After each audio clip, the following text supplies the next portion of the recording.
In 1842, the National Gallery in London paid £600 for this painting. That is roughly £80,000 today. For one of the most technically extraordinary paintings produced in the 15th century, it is almost nothing. The man who sold it saw a quiet domestic scene.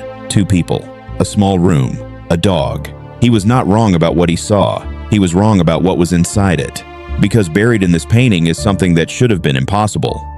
A detail that required an understanding of physics, optics, and the behavior of light that the rest of the world would not formally arrive at for another 150 years.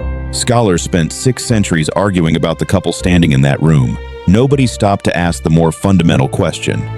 Not what does this painting mean, but how is it physically possible that it exists? The painting shows 2 people standing in a room in Bruges. A man, a woman, expensive clothes, a small dog at their feet, a bed with red curtains to the right.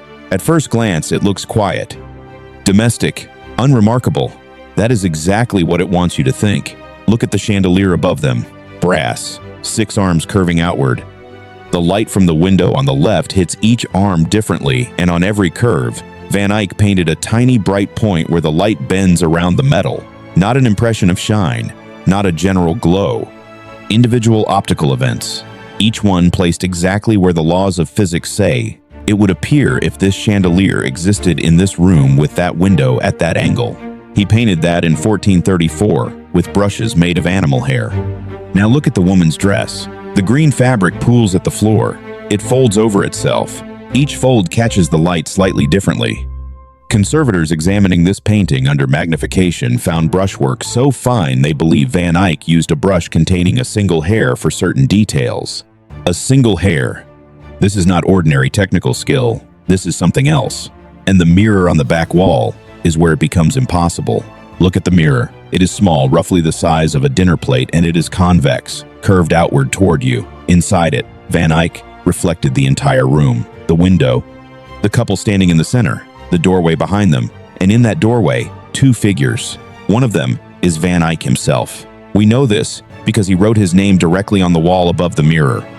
Johannes de Eyck voet hier. Jan van Eyck was here. 1434. Not Jan van Eyck painted this. I was here. A statement of physical presence, in Latin, in the center of his client's portrait. That is the first thing that should stop you, but it is not the detail I want to show you. Pick up any spoon from a kitchen drawer. Turn the curve back toward you. Look at what you see. The room behind you compresses. The walls bend toward the edges. Objects near the sides of the reflection distort, pulled toward the curve. This is basic optics. It is how every convex surface works. Now look at what Van Eyck painted inside that mirror. Every object bends correctly. The window curves. The figures compress. The doorway narrows toward the edges. Each element distorts in exactly the direction physics says it should for a curved mirror of that size, in a room of those proportions. Van Eyck got the optics right, completely right. In 1434, the mathematician who would formally describe how curved mirrors work was not born until 1571. That is 137 years after this painting was finished. So, how did he do it? The short answer historians give is that Van Eyck was an observer, that he looked at the world with such complete attention that he could reconstruct what he saw without needing the theory behind it. And there is truth in that, but observation alone does not explain the mirror. To paint that reflection correctly, you cannot simply stare at a mirror and copy it. You have to understand how the distortion changes depending on where you stand. You have to know what the mirror will show from your exact position. You have to hold a model of the room inside your mind and project it through a curved surface onto a flat panel. Van Eyck did all of that, silently, in a room in Bruges, and then he signed the wall above the mirror and moved on. Here is what makes it stranger. This was not his first painting to do something technically impossible for the period. In the Ghent altarpiece, completed 3 years earlier, he painted fabric with such precision that modern textile historians can identify the type of weave. He painted gemstones that refract light the way actual gemstones do. He painted the human eye, the white, the iris, the tiny reflected highlight on the surface, with an accuracy that would not be surpassed for 2 centuries. Van Eyck was not simply skilled. He was operating on a different level from every other painter alive, and nobody at the time could fully explain how.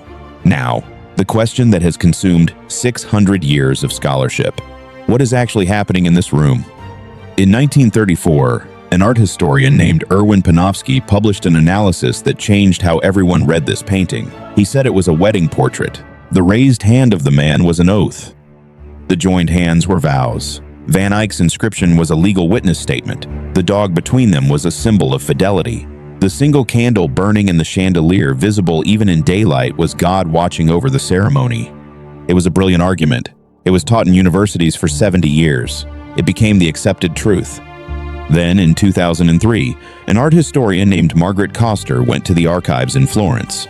She found a letter. The letter recorded the death of Giovanni Arnolfini's first wife, Costanza Trenta. She died in 1433, 1 year before Van Eyck signed and dated this canvas. If Coster is right, the woman standing in this painting was already dead when it was made.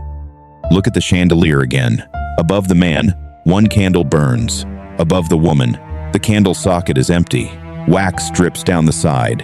It has not been lit. In Flemish painting of this period, that was not decoration. An unlit candle placed above a figure was a signal. It meant the person beneath it was no longer alive. Van Eyck knew this. Every painter in Bruges knew this. He placed an empty candle socket directly above her head and then painted her standing in the room anyway. Look at the dog at her feet. Panofsky said it was a symbol of marital loyalty. Coster pointed to something else. In medieval tomb carvings, small dogs were placed at the feet of deceased women. Not as symbols of loyalty, as guides. Ancient belief held that dogs led women from this world into the next. The dog in this painting stands closest to her. It is at her feet, and it is looking up. Now look at the mirror one more time. Two figures stand in the doorway. One is Van Eyck. The other has never been identified. For 600 years, no one has confirmed who the second person is. The inscription above says Van Eyck was here, but it does not say why his presence needed to be recorded. Signatures say, "I made this." This inscription says something different. It says, "I was in this room. I witnessed what happened here." What did he witness? If this is a wedding, he witnessed a ceremony. If this is a memorial, he witnessed a man's grief. If Coster is right, he witnessed a husband commissioning an impossible thing, a portrait of someone who was gone, to be hung in the room where she had stood, to make her present in the only way still available. And Van Eyck, the man who understood curved mirrors before the mathematics existed to explain them, who painted single threads in fabric, who put optical events in a brass chandelier with a single hair brush, painted her back into the world, with the empty candle above her head and the dog at her feet. I do not know which reading is correct. The debate has not settled. There are serious scholars on both sides, and the evidence is genuinely ambiguous. What I know is this: Van Eyck was not a man who made accidental choices. The mirror works because he understood the physics. The chandelier works because he understood light. The candles mean something because in Flemish painting, they always did.